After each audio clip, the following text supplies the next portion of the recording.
Recording start करता हूँ। So good afternoon to all of you. तो आज हम जो हमारी यूनिट फर्स्ट सेकंड यूनिट का जो सबसे पहला टॉपिक है वो है एनालिसिस ऑफ फाइनेंशियल स्टेटमेंट्स, और इसमें हम बात कर रहे हैं बैलेंस शीट के बारे में और प्रॉफिट एंड लॉस के बारे में। बैलेंस शीट के बारे में हमने पहले भी कुछ बातें आपको बताई थी, उनको मैं उनका एक रिवीजन मैं आप लोगों को दे रहा हूं कि जो बैलेंस शीट हम बनाते हैं उसको आज के टाइम बोलते हैं स्टेटमेंट ऑफ बैलेंस शीट। तो जो फॉर्म है बैलेंस शीट का वो कुछ इस तरह से बनता है।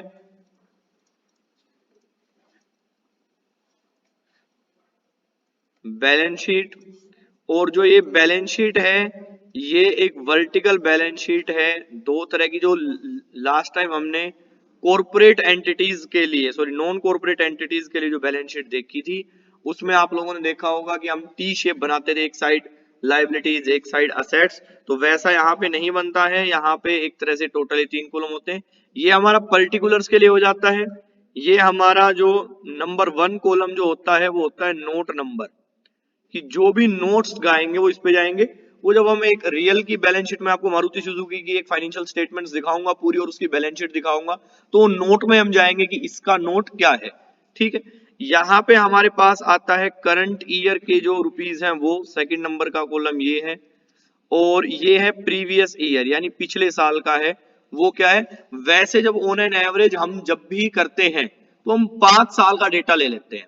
किसी भी कंपनी का ज्यादा पुराना डेटा देखना कोई ज्यादा समझदारी नहीं होती। वैसे तो रिसेंटली जो कि हमें आज के टाइम पे देखना है, लेकिन पास्ट परफॉर्मेंस देखनी जरूरी होती है। तो आप अगर किसी कंपनी का पिछले 4-5 साल का डेटा देख लेते हैं ना, तो उसमें एक मेन अंदाजा लग जाता है कि हाल फिलहाल में कंपनी में चल क्या रहा है। तो वहां से आपको पता चल जाता है कि क्या कंपनी के हालात चल रहे हैं। तो जब भी हम बैलेंस शीट बनाते हैं तो जो हमारी सबसे पहली जो मेन हेडिंग होती है वो होती है हमारी equity and liabilities. Equity and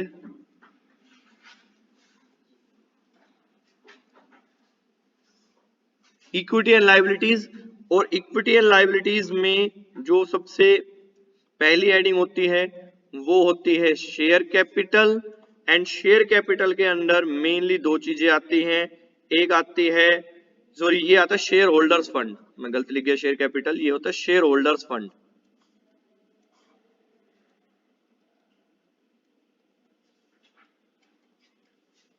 share holders fund यानी कंपनी के जो ओनर होते हैं वो शेयर होल्डर्स होते हैं, जो मालिक होते हैं।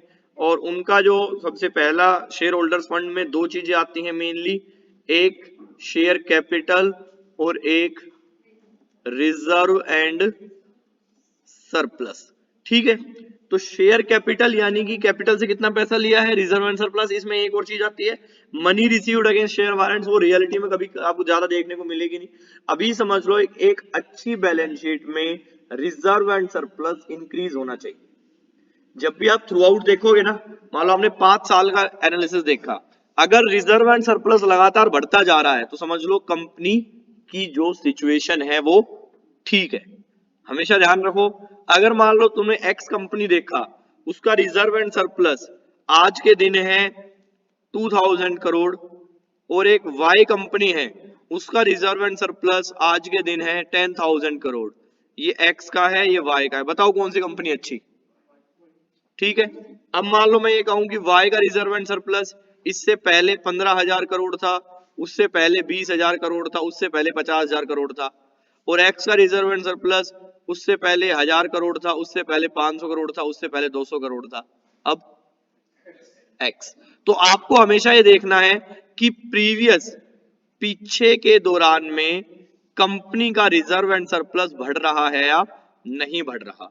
रिजर्व एंड सरप्लस जितना बढ़ेगा कंपनी उतनी ही सही है।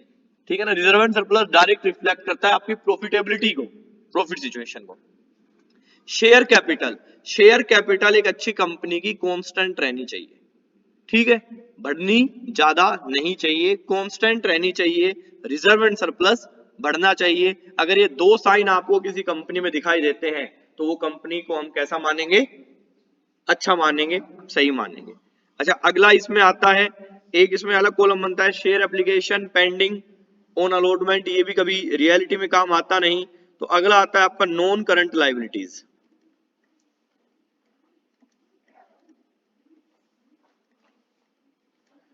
नॉन करंट लाइबिलिटीज में सबसे पहला आता है लॉन्ग टर्म बोरोइंग्स, अगला आता है आपका डेफर्ड टैक्स लाइबिलिटीज, अगला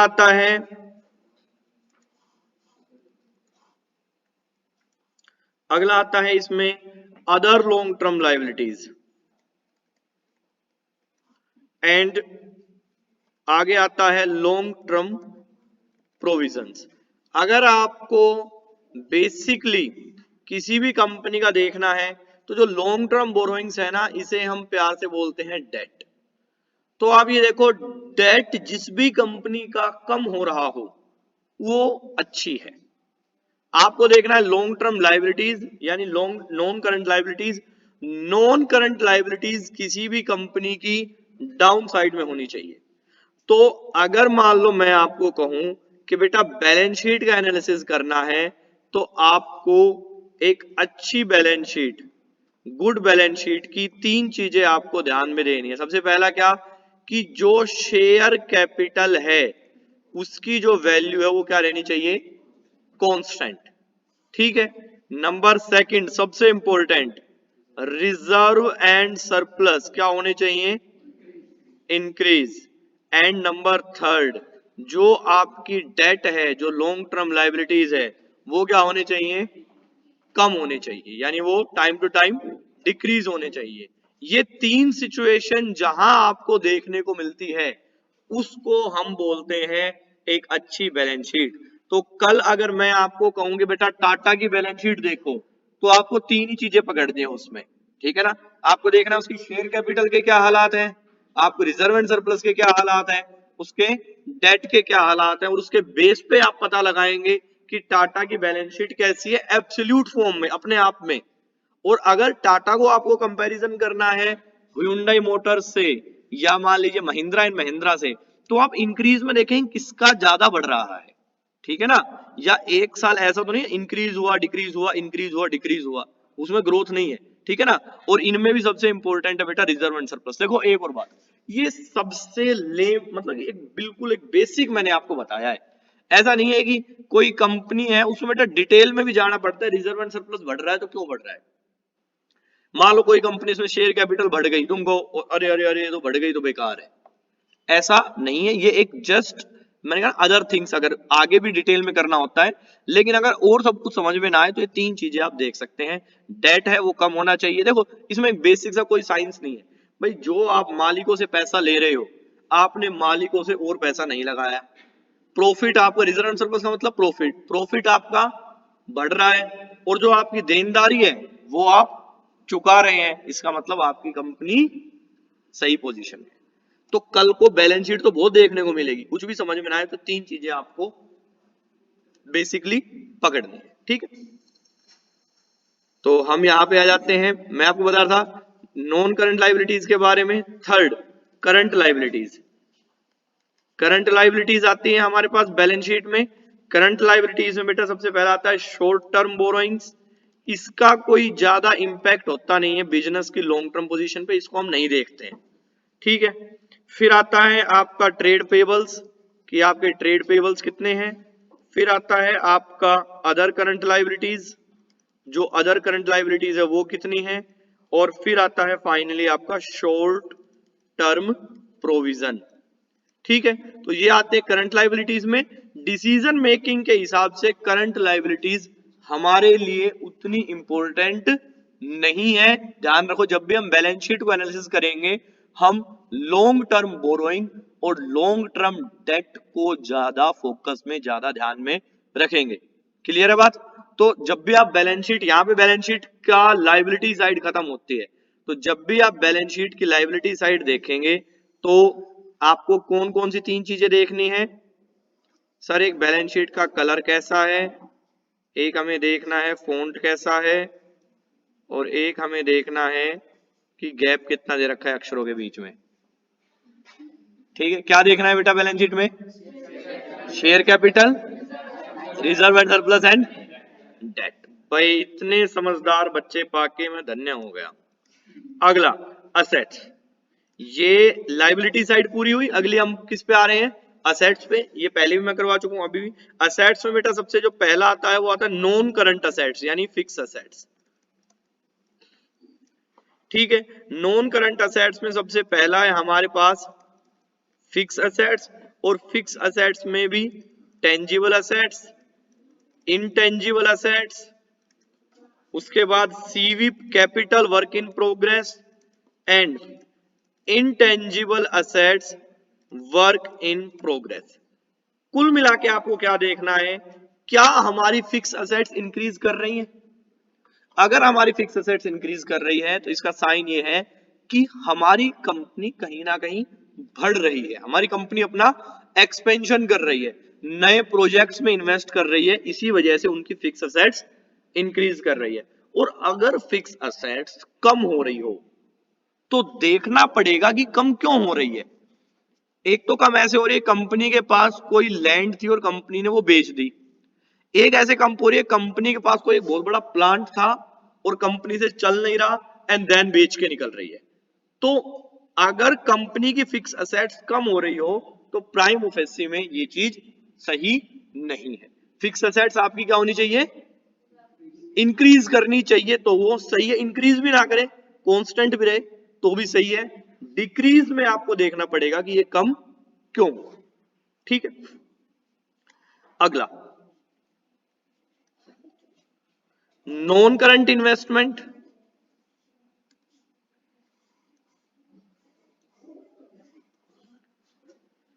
अगला आपके पास है इसी में ही non current investment.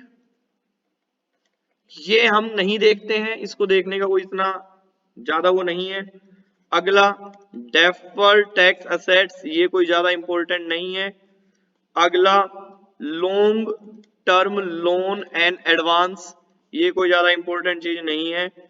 Other long term assets कोई ज्यादा इंपॉर्टेंट चीज नहीं है। बेसिकली अगर आपको अपना डिसीजन लेना है तो आप असेट्स असेट्स पर ले सकते हैं। अगला है करंट असेट्स। करंट असेट्स हमारे लिए कोई ज्यादा इंपॉर्टेंट नहीं है, लेकिन करंट असेट्स में एक चीज इंपॉर्टेंट है वो मैं बताऊंगा। सबसे पहले इसमें जो करंट असेट्स में हमारे पास है नंबर 1, वो है करंट इन्वेस्टमेंट की करंट इन्वेस्टमेंट कितनी है। नंबर 2 इन्वेंट्रीज, ये हमारे लिए इंपॉर्टेंट नहीं है। नंबर 3 ट्रेड रिसीवेबल्स, ये इंपॉर्टेंट नहीं है। Number D cash and cash equivalent, yes it is important. Sir cash क्यों इंपॉर्टेंट है? बेटा कई बिजनेस होते हैं प्रॉफिट तो बहुत बढ़िया रहता है लेकिन कैश की लिक्विडिटी से मरे रहते हैं। यानी कि बिजनेस में प्रॉफिट है लेकिन लिक्विडिटी पोजीशन बड़ी कमजोर है, कैश नहीं है। ठीक है, और बहुत सारे बिजनेस इस कारण बहुत हैवीली सफर करते हैं।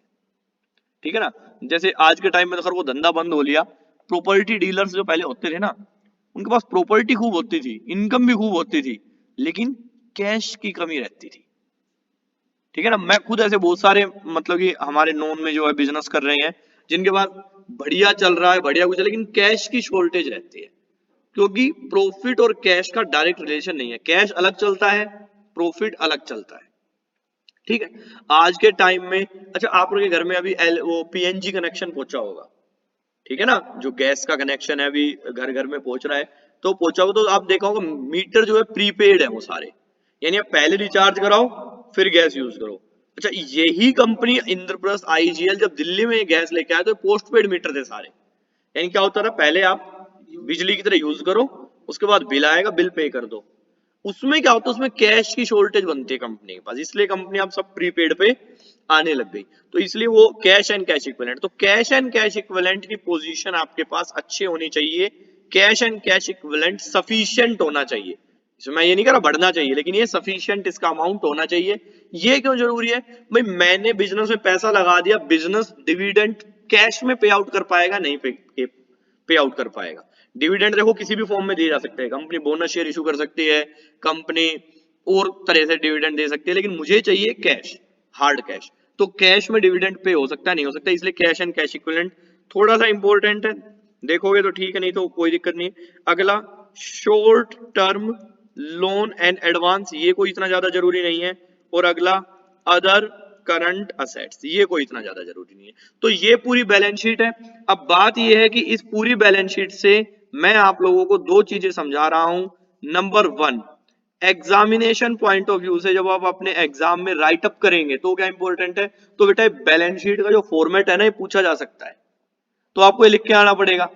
नंबर टू, कि सर जब हम in reality as per your knowledge, knowledge के लिए क्या इंपॉर्टेंट है, नॉलेज के लिए बेटा वेबसाइट पे जाओ, बैलेंस शीट सीधी बनी बनाई आएगी, आपको सिर्फ उस बैलेंस शीट को देखकर उसके समझ में आना चाहिए। तो आपको अगर और कुछ भी समझ में ना आए तो आप मेनली चार चीजें देखें उसकी। सबसे पहला देखेंगे आप शेयर कैपिटल, सर आपने अभी बताया शेयर कैपिटल लगातार कम होनी चाहिए। अगला reserve and surplus, sir reserve and surplus भी कम हो जाना चाहिए। अच्छा याद है क्या, मैं समझा कि भूल गए सब कुछ। चलिए, तो शेयर कैपिटल बेटा क्या होनी चाहिए, कांस्टेंट। रिजर्व एंड सरप्लस क्या होने चाहिए, इंक्रीज। डेट क्या होने चाहिए, डिक्रीज। एंड जो आपकी फिक्स असेट्स हैं वो भी इंक्रीज रहे या कांस्टेंट रहे, एक ही बात है। कैश एंड कैश इक्विवेलेंट भी सफिशिएंट पोजीशन में होना चाहिए, वरना ये चार चीजें तो आप देख लें तो आपकी बैलेंस शीट सही से समझ में आ जाएगी। तो यहां तक जो मैंने करवाया, इसमें कोई कंफ्यूजन डाउट क्वेरीज हो तो यू मैं आस्क मी नाउ। सबसे पहले वाले को देखिए, ये शेयर होल्डर्स फंड बेटा क्या होता है, किसी भी कंपनी के जो मालिक होते हैं, कभी किसी कंपनी का दो तरह की कंपनी होती है, लिमिटेड, एक प्राइवेट लिमिटेड। लिमिटेड मतलब जो अपने शेयर इशू करती है, लाइक रिलायंस। अब आप पूछो रिलायंस का मालिक कौन है, तो आप कहेंगे सर मुकेश अंबानी। में रिलायंस इंडस्ट्रीज की बात करूं, एक्चुअली में रिलायंस इंडस्ट्रीज के मालिक मुकेश अंबानी नहीं है, उनके पास रिलायंस के सबसे ज्यादा शेयर हैं, इस वजह से वो है। अगर तुम उनसे ज्यादा शेयर खरीद लोगे तो तुम मालिक हो। कंपनी के मालिक होते हैं ये शेयर होल्डर। जितने शेयर होल्डर है, रिलायंस के हजारों करोड़ों शेयर होल्डर है इसमें पूरे देश में, वो सभी रिलायंस के मालिक हैं, पर उनके पास हिस्सा इतना छोटा है इसलिए उनकी सुनी नहीं जाती। ठीक है, अब उनका जो पैसा है वो दो जगह होता है, एक तो कैपिटल, जितना पैसा उन्होंने कंपनी में लगाया, यानी जो रिलायंस का शेयर कैपिटल है। दूसरा reserve and surplus, reserve and surplus का मतलब प्रॉफिट में हिस्सा, प्रॉफिट का हिस्सा। रिजर्व एंड सरप्लस रिफ्लेक्ट करता है प्रॉफिट को, तो यही है इसमें। शेयर कैपिटल कांस्टेंट रहनी चाहिए, रिजर्व एंड सरप्लस बढ़ना चाहिए किसी भी कंपनी के लिए। ठीक है, वैसे आगे भी हम बात करेंगे रिजर्व एंड सरप्लस और शेयर कैपिटल के बारे में, आगे भी हम समझाएंगे इसको। तो ये था बेटा हमारे पास बैलेंस शीट के बारे में। अभी आगे हम बात करते हैं किसके बारे में, profit and loss. Profit and loss को प्यार से statement of profit and loss भी बोलते हैं, जैसे बैलेंस शीट को बोलते हैं स्टेटमेंट ऑफ बैलेंस शीट, इसी तरह यहां पे statement of profit and loss. Same as it is, same format इसका रहता है। यहां पे पर्टिकुलर्स, यहां पे नोट नंबर, यहां पे current year figure in rupees, यहां पे previous year figure in rupees. ये हो गया 1, ये हो गया 2, ये हो गया 3 और ये हो गया 4। चार कॉलम हम इसमें बना देंगे। ठीक है, अच्छा नोट में क्या होता है, नोट का एक बार समझ लीजिए आप। नोट में क्या होता है प्यारे बच्चों, नोट में ऐसा होता है जैसे मान लो आपने शेयर कैपिटल में पैसा लिख दिया, यहां पे शेयर कैपिटल में मान लीजिए यहां आपने पैसा लिख दिया 20,000 और यहां लिख दिया 10,000 इन करोड़, तो यार नोट नंबर रहेगा मान लीजिए 1। इसका मतलब बैलेंस शीट के नीचे एक नंबर 1 पे नोट रहेगा, उसमें पता चलेगा आपको ये कहां से आया है, ये 20,000 अमाउंट कहां से आया, पूरा नोट 1 में डिस्क्राइब रहेगा। ठीक है, इसी तरह नोट 2, इसी तरह नोट 3, फुट नोट बने रहेंगे पूरे के पूरे सभी के।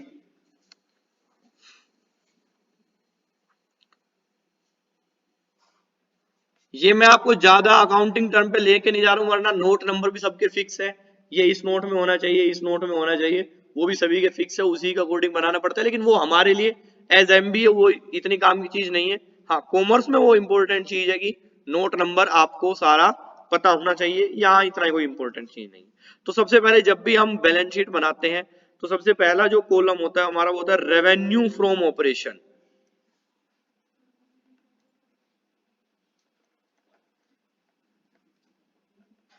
Revenue from operations. अब दोस्तों रेवेन्यू फ्रॉम ऑपरेशंस होता क्या है? देखिए रेवेन्यू फ्रॉम ऑपरेशंस का मतलब ये होता है कि आपके ऑपरेशंस से कितना रेवेन्यू जनरेट हुआ। What do mean by operations? जो आपकी डे टू डे एक्टिविटी है, ठीक है ना, जो आपकी, जैसे इंदिरा गांधी यूनिवर्सिटी का रेवेन्यू फ्रॉम ऑपरेशन है आपकी फीस, लेकिन हमने क्या करा, हमने मान लीजिए हमारे पास बहुत सारी रद्दी इकट्ठी हो गई थी, वो हमने बेच दी, उससे रेवेन्यू मिल गया, तो वो हमारी डे टू डे एक्टिविटी नहीं है ना, है ना, वो अदर है। तो रेवेन्यू, जैसे मारुति सुजुकी का रेवेन्यू फ्रॉम ऑपरेशंस क्या है सर? जो वो कार बनाते हैं ना, उससे जो इनकम हो रही है वो रेवेन्यू फ्रॉम ऑपरेशंस है, ठीक है ना। लेकिन मान लो मारुति सुजुकी ने स्क्रैप बेचा, उससे जो इनकम होगी वो रेवेन्यू फ्रॉम ऑपरेशन नहीं है, इसका मतलब सेल हो गया एक तरह से, लेकिन इसको बोलते हम क्या है? Revenue from operations. Revenue from operations में हम जोड़ देते हैं अदर इनकम, कि जो अन्य हो। ये बात पता लगाना जरूरी है कि कितनी इनकम तो कंपनी ने अपने कोर एक्टिविटी से कमाई है, कितनी इनकम अदर सोर्सेज से कमाई है। और जैसे यहां पे हो जाता है, हमारे पास आ जाता है टोटल रेवेन्यू, ठीक है। तो थर्ड पर हम यहां पे टोटल कर देते हैं टोटल रेवेन्यू। टोटल रेवेन्यू कैसे निकलता है? 1+2। तो जब भी आप statement of profit and loss देखेंगे, आपको ये देखना पड़ेगा कि रेवेन्यू फ्रॉम ऑपरेशंस है वो क्या होना चाहिए? इंक्रीज करना चाहिए ईयर बाय ईयर। अगर आपका रेवेन्यू फ्रॉम ऑपरेशंस इंक्रीज कर रहा है, इट मींस कंपनी की कंडीशन कैसी है? बढ़िया है, थम्स अप है, कंपनी आगे चल रही है। बात समझ में आ गई? और अगर रेवेन्यू फ्रॉम ऑपरेशन नीचे आ रहा है, इट मींस कंपनी की स्थिति डामाडोल है, कंपनी के रेवेन्यू कम हो रहे हैं। और यही है जो किसी भी शेयर के प्राइस को तय करते हैं, ठीक है ना। शेयर का प्राइस कैसे तय होता है, बहुत कुछ इस पे निर्भर करता है, वो हम बताएंगे कैसे तय होता है। उसके बाद बेटा यहां आते हैं एक्सपेंसेस। अब एक्सपेंसेस में क्या क्या आते हैं? एक्सपेंसेस में सबसे पहला आता है कॉस्ट ऑफ मटेरियल कंज्यूम्ड, कि जितना मटेरियल आपने कंज्यूम करा, इसकी जो ये है, ये बेटा एक अच्छी प्रॉफिट एंड लॉस में बढ़ना चाहिए। आपका cost of material consumed increase होना चाहिए, ठीक है। अगला आता है purchase of stock in trade. Purchase of stock goods, कितना आपने खरीदा, ये भी इंक्रीज होना चाहिए, कि आप ज्यादा सामान खरीदोगे जब तो ज्यादा बेचोगे। उसके बाद चेंज इन इन्वेंट्रीज, ये आपको है ना, जो तीनों है वो एक अलग नाम से मिलते हैं, वो जब हम एक्चुअली बैलेंस शीट देखेंगे तो मैं आपको बता दूं। चेंज इन इन्वेंट्रीज, ये तीनों आ गए स्टॉक के रिगार्डिंग। अगला है, इसमें आता है work in progress and stock in trade, ठीक है। अगला एम्प्लॉय बेनिफिट एक्सपेंसेस, यानी आप अपने एम्प्लॉयज को कितनी सैलरी दे रहे हैं। अगर आपका एम्प्लॉयज पर खर्चा बढ़ रहा है तो कहीं ना कहीं वो कंपनी के लिए एक अच्छा साइन है कि आपके लोग बढ़ रहे हैं, आपने और ज्यादा लोग हायर करे हैं, तो यानी आपकी कंपनी क्या कर रही है? ग्रोथ कर रही है, ठीक है। अगला फाइनेंस कॉस्ट, इसको बेटा इंटरेस्ट भी बोलते हैं, ये कम होनी चाहिए। जो आप ब्याज पर पैसा चुका रहे हैं, जितना कम लोन होगा उतनी आप फाइनेंस कॉस्ट कम भरेंगे, जितनी आप फाइनेंस कॉस्ट कम करेंगे उतना ही आपका खर्चा कम रहेगा। अगला डेप्रिसिएशन एंड अमोर्टाइजेशन एक्सपेंसेस, हमारे लिए कोई ज्यादा इंपॉर्टेंट नहीं है ये। अदर एक्सपेंसेस, उसके अलावा जो कोई अन्य खर्चे हैं वो।